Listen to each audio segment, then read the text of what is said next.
if you ever wondered about your athlete, maybe it's a kid of yours, or if it's you yourself, you're wondering why you have the physical capabilities of competing at a high level, but for some reason the mental component of the sports game just hinders you. Something mentally and psychologically is hindering you, then you want to tune into today's episode. I've got David Hitz, who's the founder and owner of Neuropro, and he does mental performance for athletes. And we'll be talking about some of the things to build the foundation for mental resilience and mental performance. We talk a lot about breath work. We talk about cold exposure, the ways that you can rewire your brain patterns to be able to then perform at a higher level, but the importance of neuroscience, right? And why we need to make that as a key piece to our training, just as much as you would with the physical training, just as much as you would with anything else, right? You want to be able to also add the mental component to it. And so David will give his insights here today. You should also head over to goneuropro.com and check out his course. It's very affordable. It's a mini course that's perfect for athletes and anyone who needs to work on their mental performance. So check that out as well. You're going to enjoy this episode. Take some notes. This is the Gametime Guru. So, what time is it? Game time! This is the Gametime Guru podcast, where I interview sports figures from all over the world to help deliver a panoramic view on sports. So whether you're a former athlete, one of the crazies, or simply a casual sports fan, this is the perfect show for you as we peel back the curtains and learn from our guests every single week. I'm your host, Shane Larson, and I'm helping you see sports through a different lens. What's up, everybody? Welcome to another episode of the Gametime Guru podcast. Shane Larson here, host of the show. 9 years running into this podcast. Super grateful for everybody who's tuned in. As you guys have heard in multiple episodes, if you've been with me for a while, I always ask, just want to make sure we throw this out there, if you guys could leave me a review on Apple Podcasts, Spotify, or even follow me on YouTube, that would really help the channel continue to grow. We've got some big things coming in 2026. Got some things in the works for a children's series. We've got some YouTube series coming out here as well. We got a children's series of books that we're writing that are inspired by the stories that we've had for the last 9 years on the podcast. And so stay tuned. The way that you'll be able to find out more about those things is if you're following the podcast. That's where we'll give more of the updates. So social media, YouTube, Apple Podcasts, and Spotify. So always appreciate the follows if you guys can. So thank you so much for tuning in. Today on the podcast, we're bringing back David Hitz, and we're excited to have him, though, because you are the founder of Neuropro, and you do mental performance for athletes. It's a massive component of athletics and just humans in general, but just the mental side of things. And so, David, I'm really excited to kind of tap into that world. Thanks for coming back onto the show, man. No, I appreciate you having me back, and kind of aside from my role as CEO or COO of Athlete Narrative is I do the Neuropro. And yeah, mental performance for athletes. I love it. It's super fulfilling. And so I'm really excited to talk with you. No, I'm super stoked, man. So it's funny because Garrett Crone and I actually ran the Helix Mental Performance Camp for 2 summers. One summer I got to work, I was a speaker at the event, and the next summer I kind of helped him put together some things for that event. And what I learned through that process for the mental performance camp was just how important the mental component of the game is. There are so many athletes, especially young athletes, David, that I'm noticing, including myself, that battle with anxiety. They have the talent from a physical perspective, but there is something that happens from a mental, physiological, there's something that happens in there, psychologically, I should say, that hinders players from being able to play at their full potential. So I'm really excited to kind of tap into this with you. What are you noticing in athletes from the mental side? Why are they being hindered from the mental aspect of the game when they have the skills physically? I mean, there's a lot of layers to that, to be honest. And for me, I look at some of my own experience as an athlete, as a teenager. Now that I'm, old and graying, I'm able to look backwards and have that much more clear vision of who I was, right? And I look at what I was doing to hold myself back, because I think that's part of it. Is it's not that the athletes are hindered, it's that they're hindering themselves, right? They're holding themselves back. Sure. And I think there's several reasons for that. One of the things that I noticed in myself that was kind of like that aha was I was kind of scared of what I could totally do. Yeah. Like my own strength and potential. And it wasn't until I was older that like I said, looking back, that I realized I was holding myself back. And I think that that's what happens oftentimes is we hold ourselves back as athletes and even as humans just in general, because we're afraid. We're afraid of what's ahead because it's unknown, right? It's something that just freaks us out. And we look at the world today and all the anxiety that people have and that they experience. And sometimes I think it is cool, catchy, buzzwordy to say that, you've got anxiety. Sometimes you really have anxiety. Other times you're just anxious, nervous, but we put it into that category, right? And so there's a lot of reasons why I think today the world is a little more anxious, but I think by and large it's fear. We hold ourselves back because we're afraid of what we can do. We're afraid of what the future holds because it's an unknown. And one of the things that I love about neuroscience is it doesn't have to stay unknown, the future, right? It doesn't, what we can do, what we can become, we can literally train our brain to see what that looks like and to be much more in control in that creation process of the future unfolding. I love that. It's interesting. It just kind of brought to mind that speech. It's like our deepest fear is not that we are inadequate. Our deepest fear is that we are powerful beyond measure. And I think that's one of those things, like we just don't fully. It scares people. It puts fear into them, like of what could be the potential. It's not just always the potential failures. It's almost like the potential success of putting in work. It provides that to human beings in general, of just like we're scared of what we can be. We're scared of what could happen on a successful standpoint too. So I just came to my mind on that front. So talk to us a little bit about what you do through your coaching, the neuroscience that you're doing at Neuropro. Like, what do you like when an athlete comes to you, David?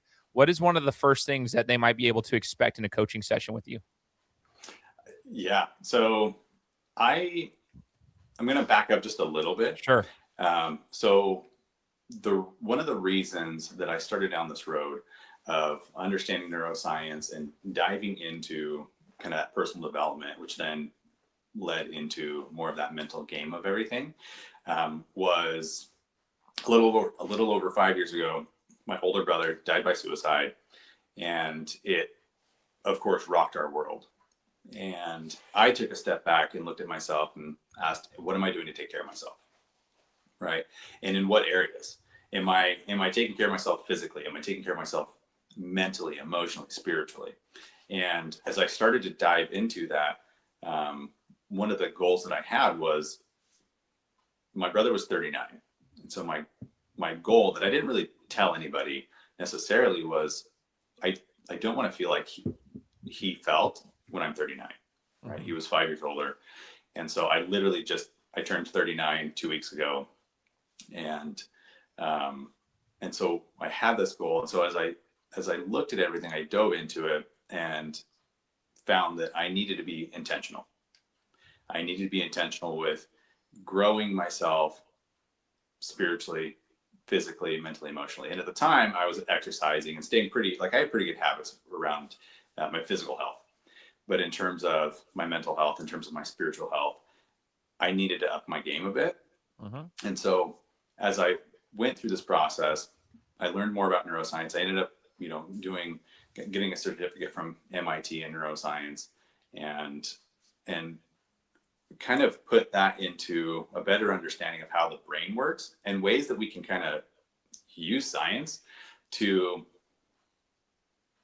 and I kind of hate to say this because it's like one of those buzzwordy things, but to hack the system.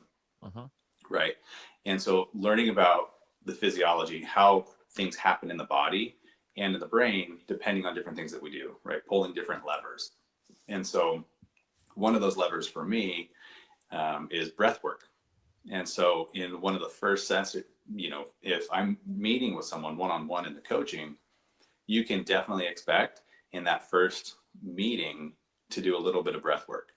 And we start simple, but it's one of those things that I like to show the athletes. You can change your physical state just through your breath and being intentional with what you're doing. And because most of the time they're unaware of that. Right. I often work with high school, college, and even professional athletes that range in age. And most of the time, these athletes are dialed on the physical side. They are skilled athletes. I have not worked with a single athlete that isn't what I would consider above average in their sport.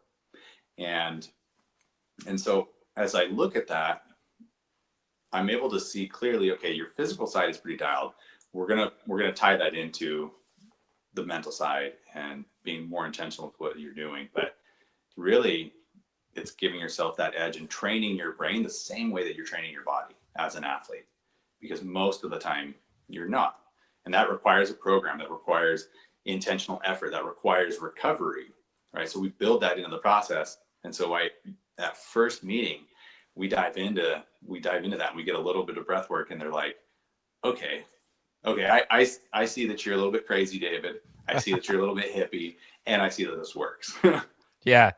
They're like, you're a little woo woo, but it's working. Right. So I'm going to follow it. You know what I mean? That's like, I love, oops, sorry about that. I love that you talk about breath work. I want to explain that for just a second too. Something that my boxing coach taught me was breath work.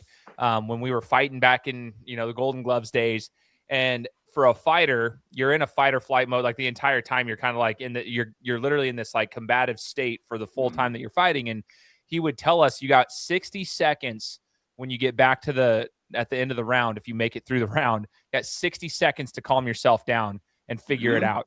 And he goes, so you've got 60 seconds while your heart rate's going and your face might be hit up a little bit. So you're trying to like shake off the cobwebs. You might've gotten popped in the nose. So your nose might be bleeding. So you're disrupted a little bit on your breathing patterns. Like everything kind of seems like a storm for a second. And he showed us like the importance of like the first thing you do when you sit down. He taught us even as coaches, you just take a second. You only have 60 seconds, but take that second, a deep breath in, hold it, and deep breath out. And it takes about 5 to 10 seconds just to like, and it was amazing, just the breathing to like get your breathing under control. That sometimes he would sit in the corner with us, David, for the full, like in between rounds for the full 60 seconds and just get our breathing under control, because he would share with us that will change everything. Because when your breathing is not under there physically, you start to panic a little bit. Like your brain never resets. You start to panic. But when you can get your breathing under control, then you're in a different state physically and you can start fighting. And so I've always taken that with me. 20 years later, even in basketball coaching, sometimes I'll notice when I call a timeout, some of the kids are flustered and stuff. And I'm like,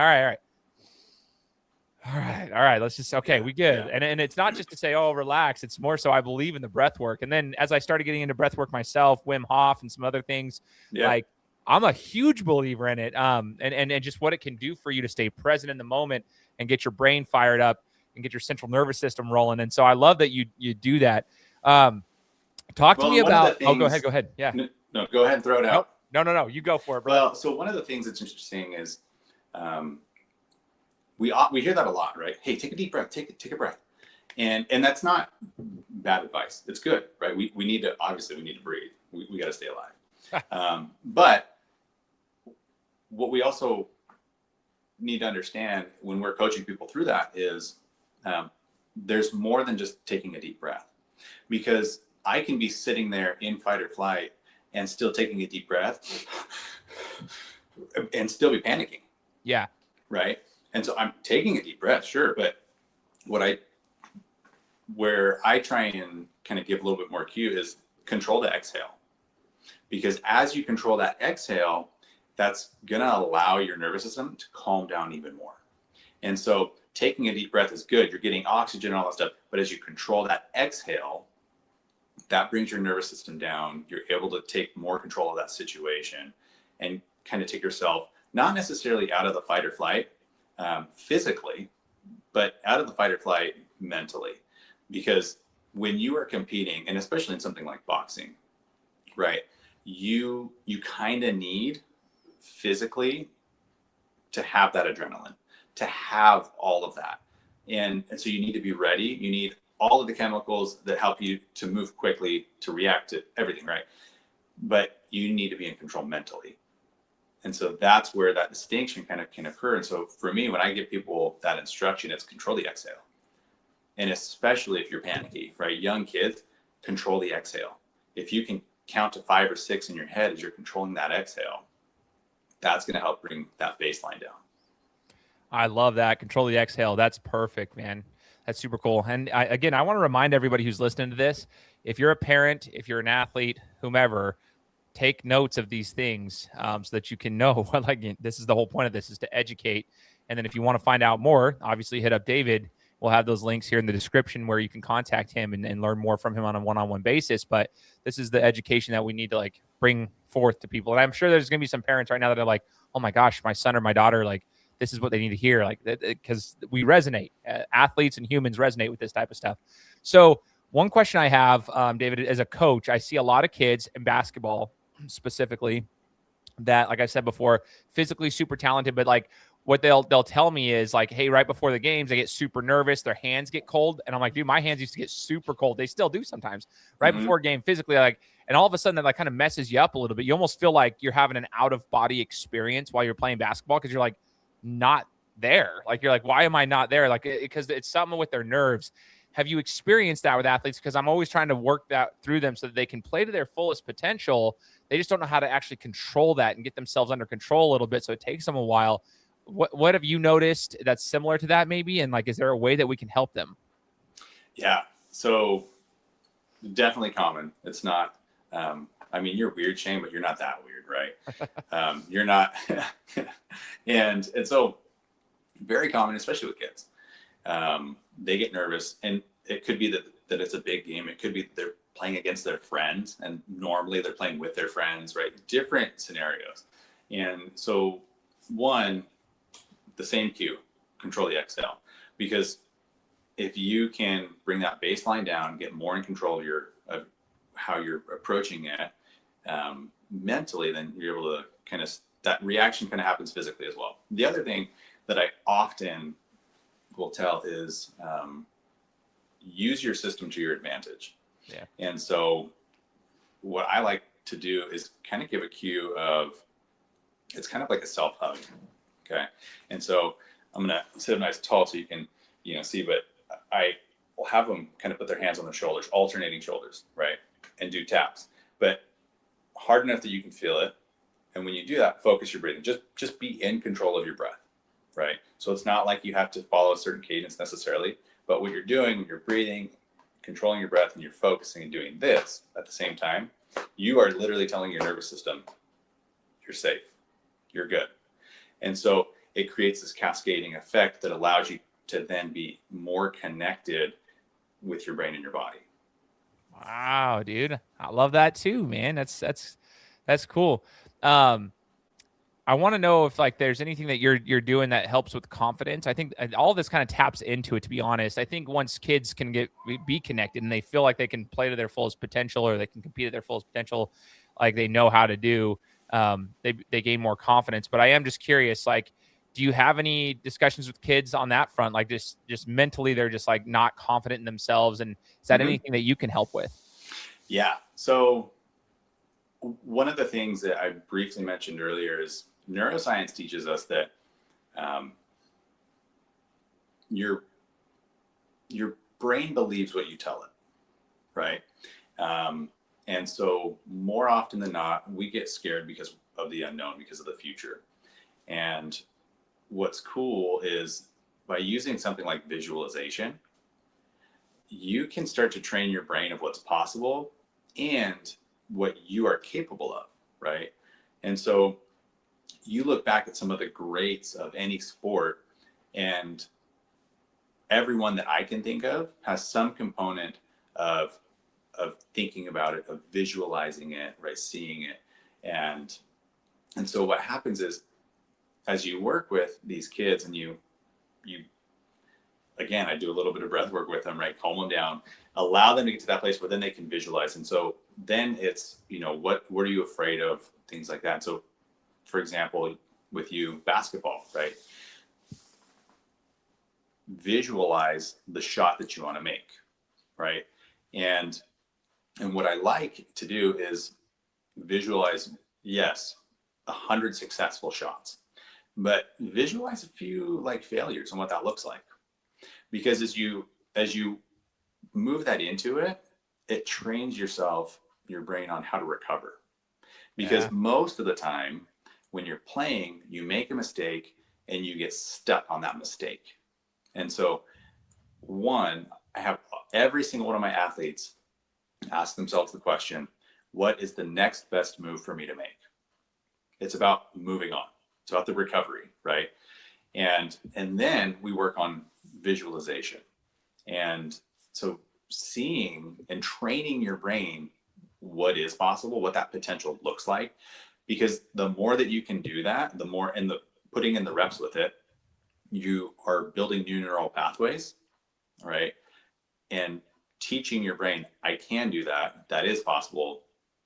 I 1000% can get there. You know, that's so interesting that you said to even throw in the failures there. So you can kind of almost like visualize the recovery from that. So interesting. I will tell you why. A lot of people that I've talked to on this show, they talk about visualization, but they're always visualizing, oh, I got my hand raised in the fight, or I won this game, or I made the shot. But what I've noticed throughout my career is when I see athletes that do that and they don't win, let's just say it's a fighter and they don't win, sometimes that drop off from losing the match or whatever it is so steep because they never visualized it. They never expect, because they were just thinking, okay, I can just visualize the win. And that almost crushes people. Like it crushes them. I'm also one of those players that when I was playing ball, I get stuck on the misses, man. I was like that. I was, Yeah. dude, I consider myself a very high level shooter in the sport of basketball. And I still am to this day. I'm 37, but like growing up, I mean, I always led the team in 3-point percentage, led the conference 3-point percentage. I could shoot the ball, but like if I missed 2 in a row in a game, dude, I couldn't think. I couldn't play defense. I couldn't do anything because I'm like, why can't I shoot the ball? You know, and I get stuck on that. And so I think that's such a huge piece, David, like visualizing even the misses, visualizing a couple of those, throw those in there so that you can practice the recovery from those, because then you're like, okay, on to the next, on to the next. That is such a huge piece. Now, I am curious. It's as I look at this, it's such an interesting component. But like, I have a lot of coaches that I talk to on various sports. They're all about the physical. They want to push you to your, that's how you push your limits. That's how you become mentally resilient, as you just drive, and you're physically strong. But they never really, some of them almost have it's like a stigma or whatever. It's like they don't want to they don't believe in putting the mental, practice for mental performance into their routine. And so it's almost like these athletes have to do it on their own. And so how much time do you recommend? We'll tell kids, go get up 500 shots in the morning. If you're a basketball player, you got to get 500. That's an hour and a half, 500 shots up in an hour and a half. Lift your weights. You got 45 minutes to an hour and a half of weightlifting, all this stuff. How much time does it take per day that you can see for an athlete to get their mental performance at a high level? Killer question. It really depends. I think the biggest piece is being intentional. And so learning different tools that allow you to pull whatever tool you need at that time from that arsenal, given the moment, right? So for me, in an ideal world, right, and I'm not trying to be too cliche here, but as a dad with young kids, my morning is often when I'm going to be able to do some of these things, right? So yes, I have a morning routine, but for me, it's, I get up, I brush my teeth, and then I sit down and I pray, right? And for me, I'm Christian, I believe in God. If you don't, that's fine. Still pray in some form or fashion. The reason that I start there is getting some gratitude in and do it vocally. And the reason for that is our brain is the way it operates, right? It's like 900 plus words a minute that we're thinking. And we can listen like 350, 450, somewhere there, but we can only speak about 125 to 150 comfortably. So by the simple process of speaking, whether that's to God or the universe, and expressing gratitude, it sets the tone, but it makes you focus and be intentional with what you're doing at that time. And so from there, for me, I study, I learn, physical scriptures or books, things like that. And then, and I typically then will have a little bit of time to meditate, visualize, things like that. I do, when it's wintertime, I do have my cold tub. And I do that actually right before I work out. And so my morning is structured to be intentional in each one of those areas. Okay. Does it always happen? Do I always have the time that I want? No, not necessarily. Because again, I've got young kids. They range from 1 to 12. And so sometimes I'm able to have as much time as I need, within that whole window to really focus on everything. Sometimes I only have like 2 minutes. And so being able to learn different tools that allow you to pull what you need when you need it, I think it's the biggest piece. And so in an ideal world, I would tell athletes, take probably 5 minutes in the morning and take 10 to 15 at night. The windows just after you wake up and just before you go to bed, if you've got a regular routine or schedule. And the reason for that is those are the prime windows for your brain to learn and grow. And so when we talk about neuroplasticity, your brain's ability to continue to learn and grow and evolve and change, you want to use biology to your advantage. And so when your brain is in that zone where it's a little bit more teachable, that's when you want to kind of build those routines. And so with a lot of the athletes that I work with, we start the morning with gratitude, kind of, and most of them, I have them do some level of cold exposure as well to wake up the brain, to get those happy chemicals, all that good stuff, right? And then in the evening, we're doing future self meditation, visualization, getting to know your future self. What does that look like? And starting to train your brain what you can become. That is so important. I love the whole concept of bookending it at the beginning of the day, end of the day. I love that. Anchoring the day. I love it. Anchoring the day. I love that, brother. That's super cool. The cold exposure. There's a couple things I wanted to unpack there for a second. One, just like vocal. You mentioned something about being vocal, like being out loud, saying it out loud, right? So there was a guy I had on my show, may he rest in peace. His name's Trevor Moawad, and he wrote a book called It Takes What It Takes. And he was a mental performance coach for multiple teams, Georgia, Alabama. He was Russell Wilson's mental performance coach for the NFL. And before he passed away from cancer, he was on my podcast back during the days of COVID. And I was super grateful for that. I read his book, and his book called It Takes What It Takes is so powerful because it talks about neutral thinking. And so the whole concept of neutral thinking was just how he was always talking about like how Nick Saban at Alabama conducted himself. This is going back to what you were saying about vocalizing. He would not allow his players to vocalize negative thoughts. Like they're not allowed to say negative things out loud. And he said, you can think whatever you want, but stop vocalizing it. Like if you're going to vocalize anything, it's got to be positive things to say, or it's got to be neutral. Like it cannot be negative stuff. And he was talking about the science behind vocalizing any kind of feeling and how it amplifies multiple times. So if you're vocalizing negative stuff out loud, so if you're at a practice with Nick Saban and you're mad about something and you say it, you're out. You're going to go run. You're done for the day. Like he will not allow negative things to be said out loud. And on the contrary, the positive things or the neutral thinking things are allowed to be stated out loud, and they encourage that. And so funny you said that, because there is something to gratitude and stuff being said out loud. Whether you pray, I'm a believer in God as well. I'm a member of the Church of Jesus Christ of Latter-day Saints. I believe in God. I believe in praying. But if you don't, whatever you do, still, like I believe in the whole concept of vocalizing that prayer, right? And so I think that's really cool, vocalizing that gratitude, vocalizing your voice. So that's one thing I wanted to unpack that I think is super cool, and is awesome to hear that you do that. Cold exposure. The stories we tell ourselves matter. Sure. Right? And so your brain doesn't know what's real. Your brain knows what you tell it, right? And so in those situations, like when you were boxing, you're in that fight or flight, you literally have somebody pounding on you, right?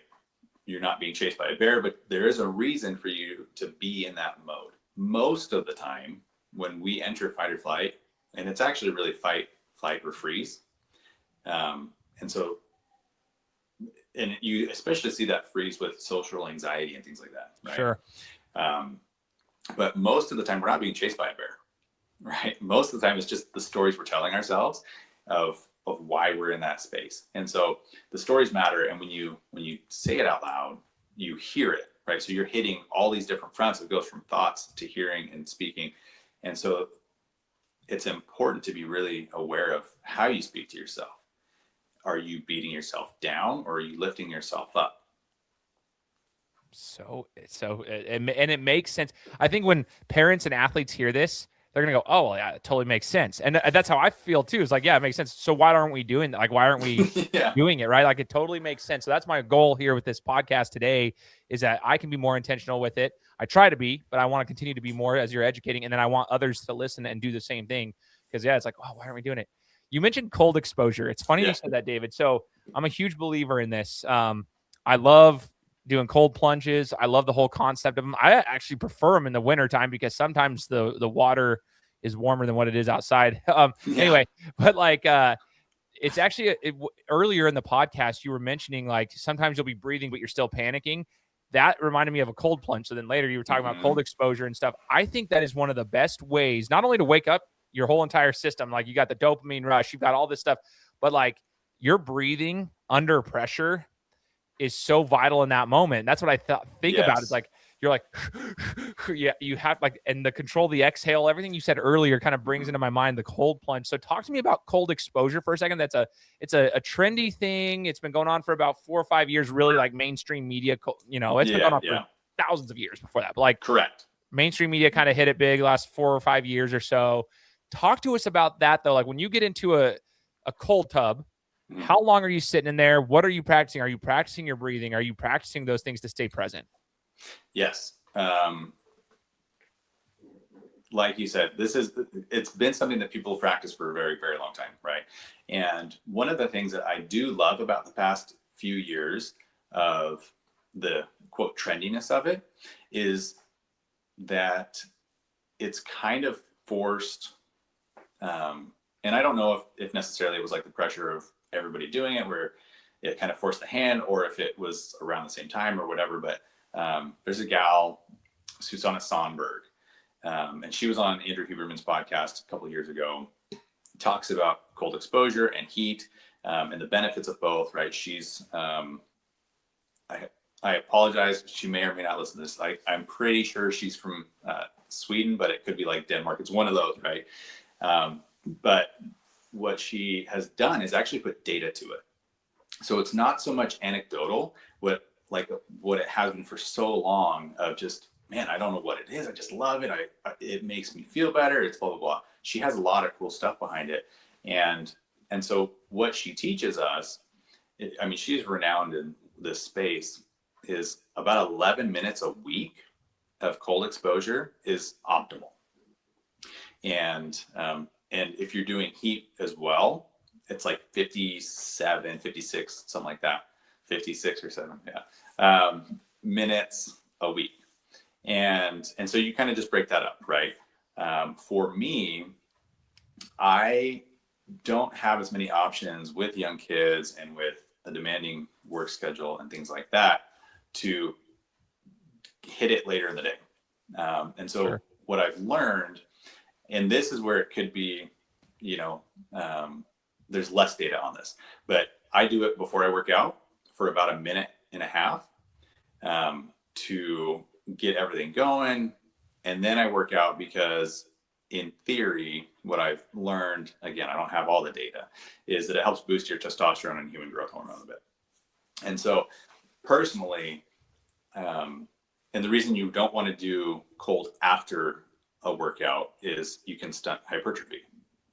And so you'll want space between, if you're doing it after a workout, you want a couple of hours of space between there so that you're not holding yourself back physically in terms of your muscle growth and what you're working on.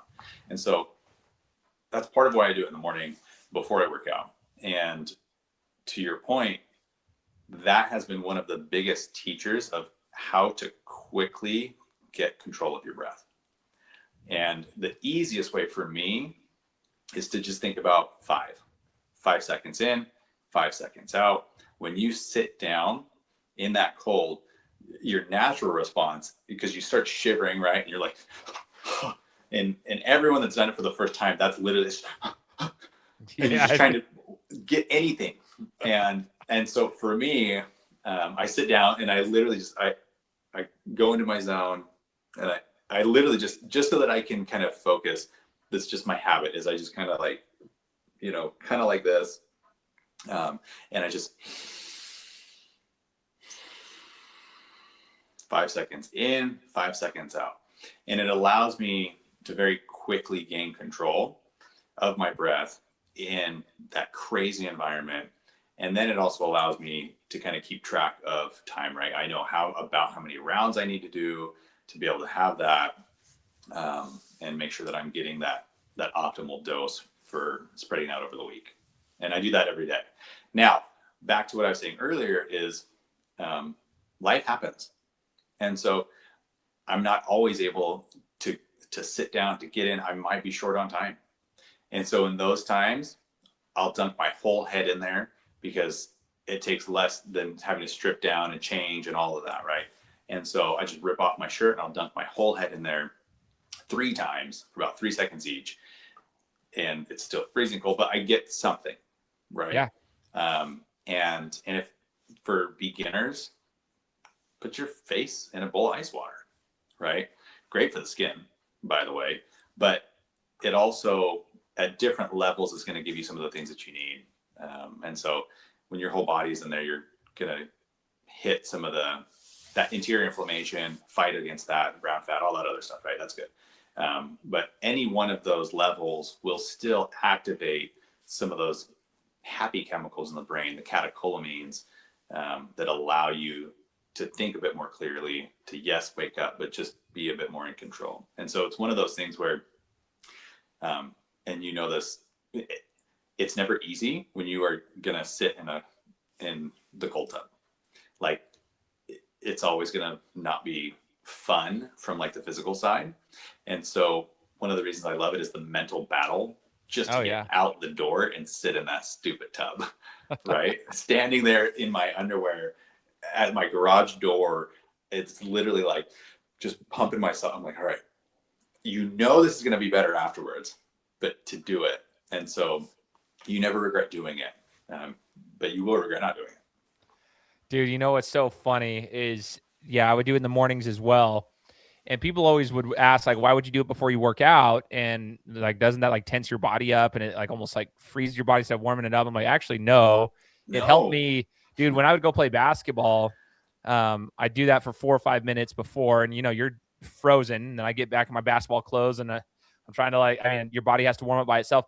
But you'd be amazed. Like, I think part of the thing is like a lot of humans, just with so much going on in life, athletes, humans, whatever, your brain doesn't start firing off. It takes me like an hour when I wake up to for my brain to just actually start firing properly. I might be at a basketball workout and I'm shooting. It takes me like 20 minutes to figure out that I'm still I don't even know how I got there. I'm like, I've been here for 20 minutes. Because your brain's just not firing. But like this, like it immediately gets your brain firing. It's almost like, you put a pre-workout in that. Let's go, baby. Yeah, exactly. Go.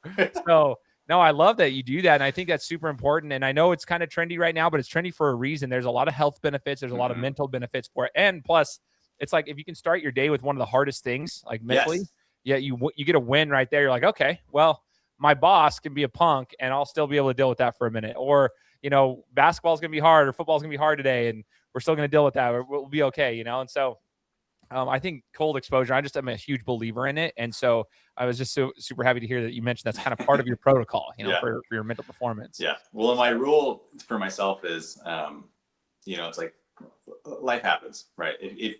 And so there will be times, again, talking about failure, where you don't do it. My rule for myself is I don't miss 2 days in a row. If I skip a day, I have to do the next day. And so with that, it just makes it easier to just keep going, even if it's something every day. And so in November for Movember, I rocked a nice mustache and I was doing, push-ups for my age and cold every day. That was like what I committed to. And that was the beginning of November. We're now in January. I've done cold every day, done the push-ups every day. It's just, you build those habits in and it just helps you to kind of keep going. So that's just been so much easier to stay consistent with it. But that's my rule, is you don't miss 2 days in a row. I love that. One of the last questions I wanted to kind of touch base on is just like information in, information out. You mentioned something earlier, David, that part of your routine as well in the morning, obviously you pray, you do your cold exposure, but you mentioned something about reading, like for you, it's scripture. so like good information in, good information out. And I was taught that another thing that Trevor Moawad mentioned was like, and I would encourage people to go read his book regardless. But one of the things that happened with him during his experiment was that he spent a month taking in like national media, media that he didn't necessarily align with, and then he listened to country music every day on the way to work, stuff that he didn't really like. And in a month, he had a mental breakdown. It was a Navy SEAL that kind of put him through this experiment. And the whole thing was he was typically pretty a positive, pretty strong in his habits, but just the media consumption and the music consumption, there's garbage in, garbage out type of deal. And he had a mental breakdown, literally. And it was really scary for him. He had to call the guy. And he's like, dude, I can't, his anxiety was through the roof. Just having the national news on, having music on that he doesn't listen to normally. So I love what you said about, for you read scripture in the morning. It's good information in, good information out, and rewiring the brain patterns. Yep. What are your thoughts on that? Like, as far as consumption of good materials, whether it's media, whether it is like whatever it is, like your inner circle and the conversations that you're having with people, what are your thoughts on that and how that affects mental performance? So yes, it does impact your life, period, and your mental performance. If you are consistently consuming content in whatever form that is negative or discouraging or whatever, then you're going to start to see it more and more, right? So you look at your reticular activating system, okay? If you decide today that you want to go buy a red car, everywhere you're going to start seeing red cars, right? Yeah. And so if you are taking in all this negative stuff, you're going to start to see the negative stuff. If you start taking in the positive stuff, you're going to start seeing the positive stuff. The way that I like to work with people is remind them that you can't control the past, but you can create new meaning from the past. You can shift the way that you're viewing things and all of that. And one of the ways that I like to do that is looking for the things that are going well, right? There's an author that I like, and it's Ben Hardy, and in I don't remember which one of his books, I think it's 10x is easier than 2x, talks about how life can happen to you or it can happen for you, right? And you get to make that choice. And so if you start looking at all the ways that life is happening for you, you're the benefactor. You're not the victim, and you take more control over that. And so then the more and more that you start seeing that, if you are very intentional, and this is where I think the distinction is if you are intentional with what you're consuming in any form, and you then get clear with who you are and who you want to become, the road to get there becomes much more clear. I love that, dude. Intentional. You've mentioned intentional a couple times today. I want people to take note of that as well. It comes down to being intentional. You know, David, at what point do you think kids should start, looking into this? Like, I know some parents are a little bit hesitant. They think that they're like, no, I'm teaching my kids right. They're fine. Like I'm watching what they're consuming. I know what they're doing. They're not anxious. They're only 8 or 9 years old. They're playing in rec league basketball or whatever it is. Right. Mm-hmm. But I will tell you, I can speak for myself. I like to imagine that I understand a couple of things. I've learned from a lot of people. I've been around a lot of people. So I try to teach my kids ways to handle adversity, even in athletics. And my 9-year-old son, that he's 9 at this time, I've noticed that even though he has confidence, but when he was playing football, when the failures happen and dealing with that, he still gets really anxious and he would lock up. And so I'm starting to notice that he's feeling it even at 9 years old. So I'm aware that we need to focus on that. And I think a lot of parents, they think that they're doing the right thing, which they probably are. No shot to anybody, but they're consuming. The kids are looking at some YouTube videos and some Mark Adams on YouTube, and they might pick up some habits here and there. They don't even realize it before they know. The kids are starting to they're consuming some stuff. They're at school, whatever. So the mental performance thing, I feel, should be starting at an early age. But you, as the professional, I'm curious if you have a preference, if you could give advice of when is a good time to start kind of working on the breath work and the basics of this stuff. Young is good. Yeah. I think there's a couple of things that, if you're a parent, then put in the work, model it, right? That matters. Oh, yeah. And that's coming from my own personal experience. As I started down this journey of understanding myself more, being more intentional with what I was doing, integrating the science behind things, and what I was doing, and starting to kind of build the things that I coach, my kids noticed. And this was several years ago. And I remember, looking outside on the trampoline, and my daughter, who at the time would have been like 6, maybe, she's sitting on the trampoline looking like she's like meditating. And so she came in and I asked her, like, what were you doing? She's like, I was meditating. And because she's seen me do that. Right. And because the world, with how we consume things in digital form, it actually, one of the problems with social media and scrolling, one of the problems with it, is that it's going to spike your dopamine and it's going to crash it. Yeah. And so it's not just that, you may be consuming things that are negative, but part of the way that we consume in general, short form content, scrolling social media, all that, it spikes your system and it crashes it. And that's not the way that your system was meant to have the dopamine run its course. Yeah. Dopamine is earned, right? You do hard things, you earn that dopamine, and then it naturally kind of comes down, and it has this normal flow to it. When you consume screens and you're scrolling all that stuff, right? It spikes, it crashes. And so then you get to the spot where you're like, I don't know, I don't feel great. And so you consume, you're like, oh, well, I better jump back on and scroll, right? And unfortunately, in education, there's a lot of screens in today's world, right? My kids, they've got computers they have to use, or they're at school using laptops, using iPads, whatever that is, right? And so it's not that screens are inherently bad, but it's making sure that we're building in more recovery, to not burn out and to not get all of those anxious feelings and things like that, right? And so I've noticed that in my own kids. And so I have, sometimes I make them do breath work with me. Yeah. And depending on the age, and sometimes I invite them to do the cold tub with me. My son, who's 12, there's been times where I make him do the cold with me, because as a dad of a son, I kind of need to make sure my son can do hard things. The world's going to push up against him, and he needs to be able to push back. Oh, 100%, man. And every single time, I mean, this was a couple weeks ago, it was one of those where I just said, hey, dude, you're going to do it with me. And I really don't want to. Tears, literal tears, right? And I said, I understand. You're still going to. We are going to do this. And I had to, and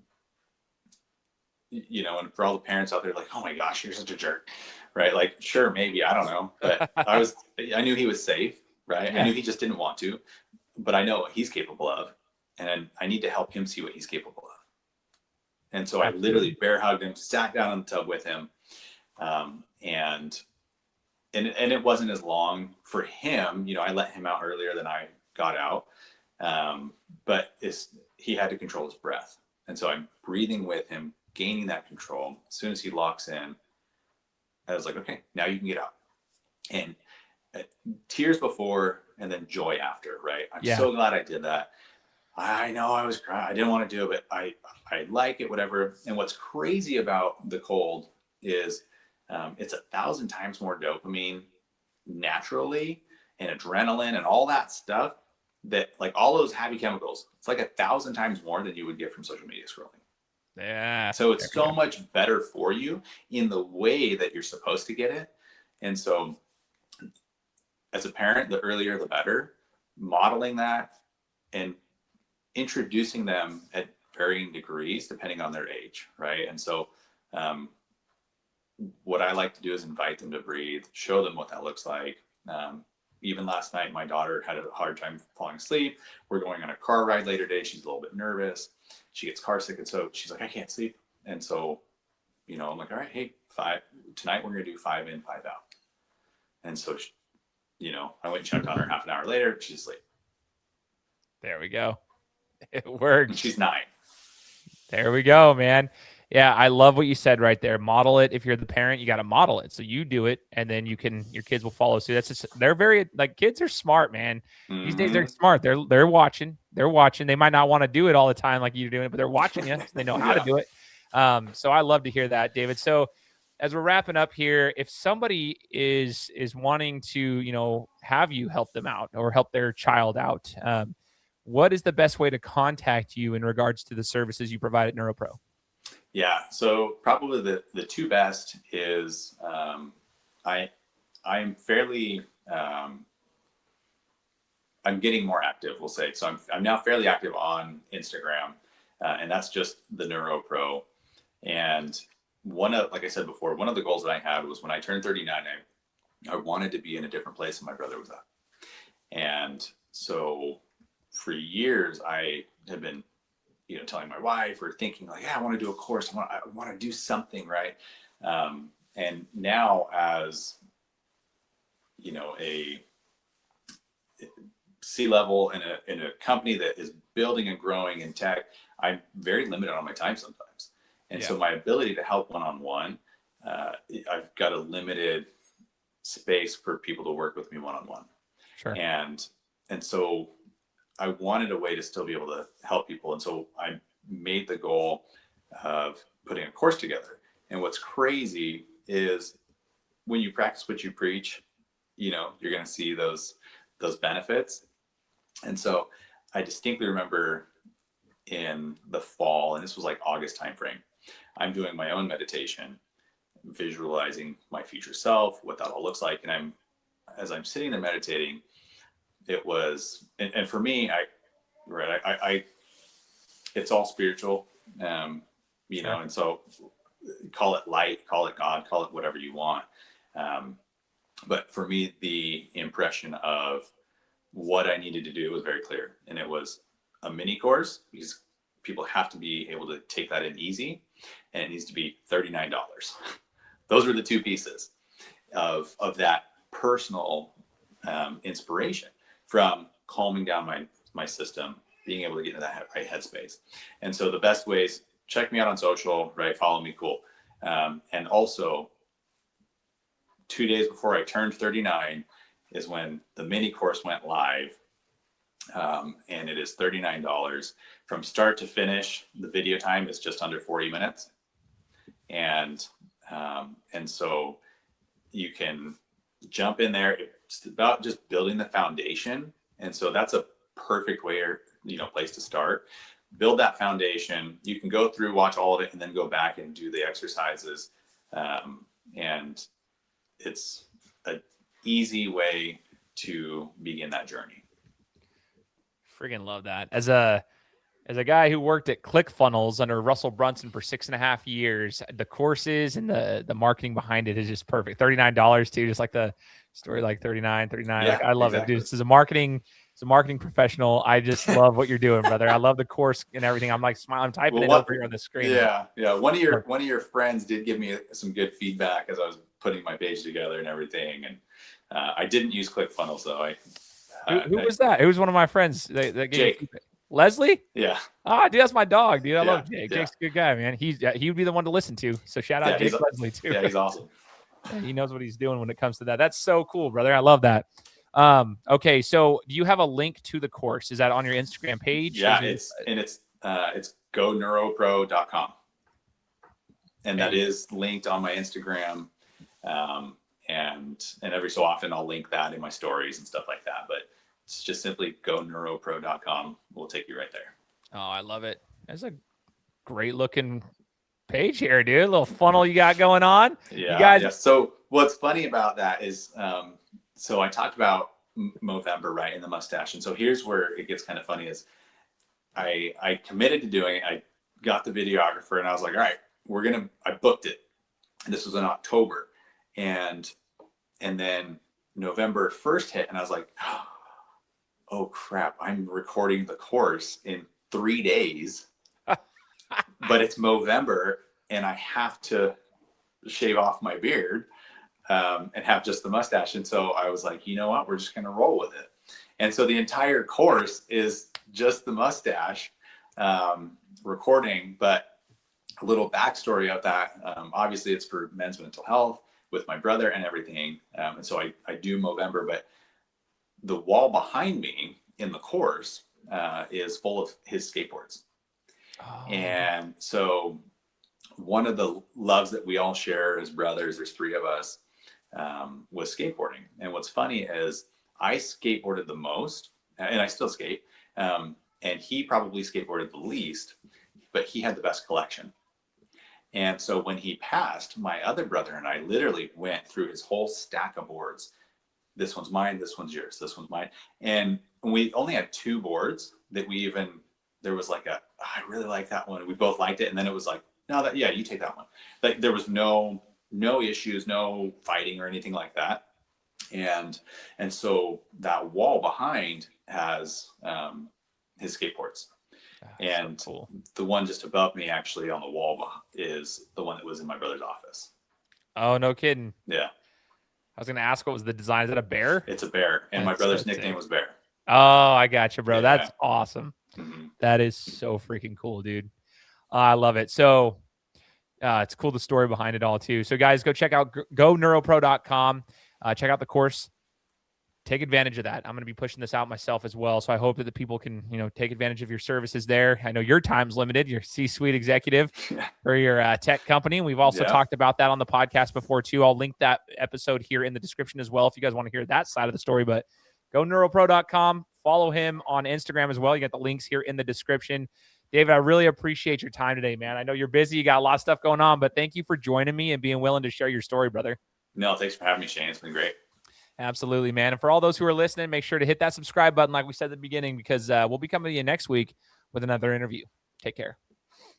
Guys, thanks so much for listening to another episode of my show. Now, if you could go and do me a favor, head over to iTunes, give me 5 stars, and leave me a review. It would be greatly appreciated. Thanks, guys. Appreciate your support.